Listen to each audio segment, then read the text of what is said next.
Doctor M Sarangadharan. കഴിഞ്ഞ എപ്പിസോഡിൽ നമ്മൾ സിവിൽ സർവീസ് പരീക്ഷയെക്കുറിച്ചാണ് സംസാരിച്ചത്. കൂട്ടത്തിൽ പ്രിലിംസ്, മെയിൻ, അതുപോലെ തന്നെ പേഴ്സണൽ ഇൻ്റർവ്യൂ, ഈ 3 ഘട്ടങ്ങളിലെ ഘടകങ്ങളെക്കുറിച്ചാണ് നമ്മൾ സംസാരിച്ചത്. നമുക്ക് ആ പരീക്ഷയെക്കുറിച്ചൊരു ഏകദേശ ധാരണ കിട്ടിയിട്ടുണ്ട്. അന്ന് ഞാൻ പറഞ്ഞിരുന്നതാണ്, ഇതിൽ എങ്ങനെയാണ് നമ്മൾ തയ്യാറെടുക്കേണ്ടത്. സമൂഹത്തിൽ ഓർക്കുക, ആർക്കും മനസ്സുണ്ടെങ്കിൽ, കൃത്യമായ തയ്യാറെടുപ്പുണ്ടെങ്കിൽ നമ്മൾ ഉദ്ദേശിക്കുന്ന തരത്തിൽ എത്തിച്ചേരാനാകും എന്നാണ് കഴിഞ്ഞ കുറേ വർഷങ്ങളിലെ സിവിൽ സർവീസ് പരീക്ഷാഫലം തെളിയിക്കുന്നത്. അന്ന് ഞാൻ പറഞ്ഞിരുന്നതുപോലെ IAS, IPS, അതുപോലെ തന്നെ IFS ഇങ്ങനെയുള്ള 3 പൊതു സർവീസുകളിലും 14 ഗ്രൂപ്പ് A സർവീസുകളിലായി, 14 സർവീസുകളിലായി 3 ഗ്രൂപ്പ് Aയിലും, അതുപോലെ തന്നെ 7 സർവീസുകളിലായി ഗ്രൂപ്പ് B സർവീസും എടുക്കും. അതിൽ പോണ്ടിച്ചേരി പോലീസ് സർവീസ് ഗ്രൂപ്പ് Bയിൽ, Pondicherry civil service, Pondicherry police service, Delhi administration, ഇതിലെ കാര്യങ്ങളും കൂടി വരുന്നുണ്ട്. നമുക്ക് ഉയർന്ന റാങ്ക് ലഭിക്കുന്നവർക്കാണ് പൊതു ആയിട്ട് 3 തലത്തിൽ എത്തിച്ചേരാനാകുന്നു: IAS, IPS, IFS. അല്ല, ചില ആളുകൾ ഗ്രൂപ്പ് A ഓഫീസർ ആവുന്നതിന് വേണ്ടി പ്രിഫർ ചെയ്യാം. അതൊക്കെ അവരവരുടെ ഇഷ്ടമാണ്. ഇങ്ങനെ ഉള്ളതിൽ നമ്മൾ തയ്യാറെടുക്കുമ്പോൾ ശ്രദ്ധിക്കേണ്ട ചില കാര്യങ്ങളെക്കുറിച്ചാണ് എനിക്കിന്ന് പറയാനുള്ളത്. കഴിഞ്ഞ കുറേ വർഷങ്ങളായി ഈ പരീക്ഷാ വിജയികളുമായി നിരന്തര സമ്പർക്കം പുലർത്തിയും, അതുപോലെ തന്നെ മറ്റ് അഖിലേന്ത്യാ തരത്തിലുള്ള ആളുകളുമായുള്ള ഇൻ്റർവ്യൂകൾ വായിച്ചും, അതുപോലെ തന്നെ ഇതേക്കുറിച്ച് TV പരിപാടികളും പത്രപന്തികളിൽ എഴുതിയതും ഒക്കെയാണ് എനിക്ക് കാര്യത്തിലുള്ള പരിചയം. ഒരു കാര്യം വ്യക്തമാക്കിക്കൊണ്ട് തുടങ്ങാം. നമ്മൾ അവരവർ മനസ്സിലെത്തിയെങ്കിലേ ഈ കാര്യങ്ങളിൽ നമുക്ക് വിജയം നേടാനാവും. നമ്മളെപ്പോലുള്ളവർ ഇങ്ങനെ സഹായിക്കുന്നവരെ സമയത്തോളം ചില മാർഗങ്ങൾ പറഞ്ഞു തരാം എന്നുള്ളത് മാത്രം ആണ് ഉള്ളത്. അത് എളുപ്പ വഴികളൊന്നുമല്ല, പൊതുവായി സ്വീകരിക്കപ്പെടുന്ന ചില തന്ത്രങ്ങളെന്നുള്ളതേ ഉള്ളൂ. ഏറ്റവും പ്രധാനപ്പെട്ട കാര്യം, വളരെ ദൃഢനിശ്ചയത്തോടു കൂടി വിജയലക്ഷ്യത്തിലെത്തണം എന്നുള്ള രീതിയിലായിരിക്കണം നമ്മൾ മുന്നോട്ട് പോകണം. ഞാൻ എപ്പോഴതും വിശദീകരിക്കത്തില്ല, സ്റ്റെപ്പായിട്ട് പറയാം. രണ്ടാമത്തെ കാര്യം, നമ്മൾ ഇതിൻ്റെ പാറ്റേൺ, ഇതിൻ്റെ മാതൃക എന്താണെന്ന് മനസ്സിലാക്കണം. 3 ഘട്ടങ്ങളിലും ഓരോന്നിലും ആദ്യഘട്ടത്തിൽ 2 പേപ്പറുണ്ട്, അതിൽ 1 പേപ്പറിൻ്റെത് മാത്രമേ ക്വാളിഫൈയിങ്ങിന് കണക്ക് കൂട്ടൂ. അടുത്ത 9 പേപ്പർ ഉണ്ടെങ്കിലും 2 പേപ്പർ ക്വാളിഫൈ ചെയ്താൽ മതി.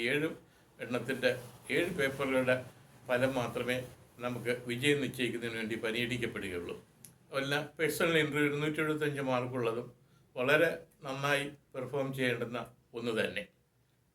അപ്പോൾ നമ്മൾ ചെയ്യേണ്ട കാര്യങ്ങൾ, ഇതിൻ്റെ മാതൃക മനസ്സിലായി കഴിഞ്ഞാൽ നമ്മൾ ദൃഢനിശ്ചയത്തോട് മുന്നോട്ട് പോകാൻ തയ്യാറെടുപ്പ് എന്നുള്ളതാണ് ആദ്യ 2 ഘട്ടങ്ങൾ.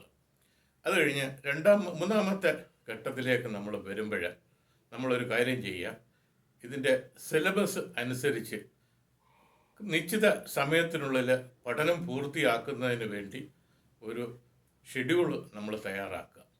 സാധാരണ കണ്ടുവരുന്ന ഒരു കാര്യമാണ്, നമ്മൾ പ്രിലിമിനറിക്ക് വേണ്ടി തയ്യാറെടുക്കുമ്പോഴേ തന്നെ നമ്മൾ ഫൈനലിന് വേണ്ടിയുള്ള തയ്യാറെടുപ്പുകൾ കൂടി നടത്തും. അടുത്തൊരു കാര്യം, കൃത്യമായി നമ്മൾ മെറ്റീരിയൽസ് കണ്ടുപിടിച്ച് നമ്മൾ മുന്നോട്ട് പോവുകയാണ്. പക്ഷേ അതിനിടയിലൊരു കടമ്പയുണ്ട്. 9 പേപ്പറുകളുള്ള ഫൈനൽ പരീക്ഷയിൽ അല്ലെങ്കിൽ മെയിൻസ് പരീക്ഷയിൽ നമുക്ക് കാണാൻ കഴിയുന്ന ഒരു പ്രത്യേകത, 2 പേപ്പറുകളാണ് ക്വാളിഫയിങ്ങിനുള്ളത്. ഒരു പ്രാദേശിക ഭാഷയും അതുപോലെ തന്നെ ഇംഗ്ലീഷും. ബാക്കി 7 വിഷയങ്ങളിൽ 4 പേപ്പറുകൾ ജനറൽ സ്റ്റഡീസും 1 പേപ്പർ ജനറൽ എസ്സേയും കഴിഞ്ഞാൽ പിന്നെ നമ്മുടെ 2 പേപ്പറുകൾ ഓപ്ഷനിനെ അടിസ്ഥാനപ്പെടുത്തിയായിരിക്കും. നമ്മൾ നിയതമായിട്ടുള്ള വിഷയങ്ങൾ തന്നിട്ടുണ്ട്, അതിൽ നിന്ന് തിരഞ്ഞെടുക്കുകയാണ്. ഇപ്പോഴും കേരളത്തിൽ കണ്ടുവരുന്ന ഒരു പ്രാക്ടീസാണ്, മലയാളം ഐച്ഛികമായിട്ട് എടുക്കാറുണ്ട്. ഒരു കാര്യം മനസ്സിലാക്കുക, മൊത്തം 2025 മാർക്കാണ് നമ്മുടെ ഭാവി നിശ്ചയിക്കുന്നതെങ്കിൽ അതിൽ 500 മാർക്ക് ഈ ഓപ്ഷണലിലുണ്ട്. അതുകൊണ്ട് വളരെ ശ്രദ്ധാപൂർവം തിരഞ്ഞെടുക്കുക. അടുത്തൊരു കാര്യം, ഏതാണ്ട് എല്ലാ വിഷയങ്ങളും വരുന്നു എന്നുള്ളതുകൊണ്ട് NCERT സിലബസിൽ 6ാം ക്ലാസ് മുതൽ 12ാം ക്ലാസ് വരെയുള്ള സിലബസിലും അതുപോലെ തന്നെ പാഠ്യ പദ്ധതികളിലും അതുപോലെ തന്നെ പഠന ഭാഗങ്ങളിലുമുള്ള കാര്യങ്ങൾ വായിച്ച് പ്രാഥമികമായിട്ടുള്ള ബേസിക്സ് ഓരോ കാര്യങ്ങളിലും നമ്മൾ മനസ്സിലാക്കിയെടുക്കുക. അത് കഴിഞ്ഞാൽ നമ്മൾ അടുത്തൊരു കാര്യം ചെയ്യണത്, സിവിൽ സർവീസ് കടന്നുവിടുന്ന ഒരാളിനും നിത്യമായ പത്രപാരായണം നടത്തിയില്ലെങ്കിൽ അതിലെ കടന്നുവിടാനാവില്ല. അതിനൊരു കാരണമുണ്ട്. കാരണം എന്താണെന്ന് വെച്ചാൽ ആനുകാലിക സംഭവങ്ങൾ ദേശീയ അന്തർദേശീയ തലങ്ങളിലുള്ളത് നമ്മൾ അറിഞ്ഞിരിക്കണം. അതുകൊണ്ട് പത്രപാരായണം മാത്രം പോരാ, അവയെ മുൻനിർത്തി നമുക്ക് കുറിപ്പുകൾ തയ്യാറാക്കാനും ആകണം. പിന്നെ ഒരു ഘട്ടത്തിൽ റിവിഷന് പോകുന്ന സമയത്ത് നോക്കുന്നതിന് വേണ്ടിയാണ്. മറ്റൊരു കാര്യം, കഴിഞ്ഞ വർഷങ്ങളിലെ നമ്മുടെ ക്വസ്റ്റ്യൻ പേപ്പറുകൾ കണ്ടെടുത്തിട്ട് അവയെല്ലാം ഒന്ന് ആൻസർ ചെയ്ത് നോക്കുക. അതുപോലെ തന്നെ പഠനത്തിലും നമ്മൾ വായിച്ചു പഠിക്കുക മാത്രം പോരാ, നിരന്തരമായി നമ്മൾ എഴുതി പഠിക്കണം. നമ്മൾ തന്നെ മോക്ക് ടെസ്റ്റുകൾ നടത്തുന്നത് വളരെ നന്നായിരിക്കും. കാരണം എല്ലാം വിവരണാത്മകമായിട്ടുള്ള മെയിൻസ് പരീക്ഷ വരുമ്പോഴോ അതിൽ ഒബ്ജക്റ്റീവ് ടൈപ്പ് ഉണ്ട് എങ്കിലും വിവരണാത്മകമായി നമ്മൾ പഠിച്ചിരുന്നാൽ ഒബ്ജക്റ്റീവ് ടൈപ്പ് കാര്യങ്ങളെല്ലാം നമുക്ക് പ്രയാസം വരത്തില്ല പ്രിലിംസിലുള്ള. അന്നേരം അങ്ങനെ വരുന്ന ഘട്ടത്തിൽ ഈ കാര്യങ്ങളെല്ലാം നമ്മൾ എഴുതി പഠിക്കുന്നതിന് പ്രത്യേകം ശ്രദ്ധിക്കുക. അത് കഴിഞ്ഞാൽ വേറൊരു കാര്യമുള്ളത്, നമുക്ക് വളരെ പ്രധാനപ്പെട്ട ഒരു കാര്യമാണത്, നമ്മുടെ ശാരീരികവും മാനസികവുമായിട്ടുള്ള സൗഖ്യം നിലനിർത്തുന്നതിന് നമ്മൾ പ്രത്യേകം ശ്രദ്ധിക്കുക. അതിനനുസരിച്ചുള്ള റിലാക്സേഷൻ നടത്തുക. ഇവിടെ ഞാൻ പറയുന്നെങ്കിൽ ഞാൻ ഒന്നുകൂടി വിശദീകരിച്ച് പറയും. നിങ്ങൾക്ക് ശാരീരികവും മാനസികവും ഭൗതികവും വൈകാരികവും ആയിട്ടുള്ള സൗഖ്യം നിലനിർത്താനാവണം. ഇങ്ങനെയുള്ള 4ന് പുറമെ ചില ആളുകളെ സംബന്ധിച്ചോളം, വിശ്വാസികളെ സംബന്ധിച്ചോളം ആത്മീയ സൗഖ്യം കൂടി നിലനിർത്താറുണ്ട്.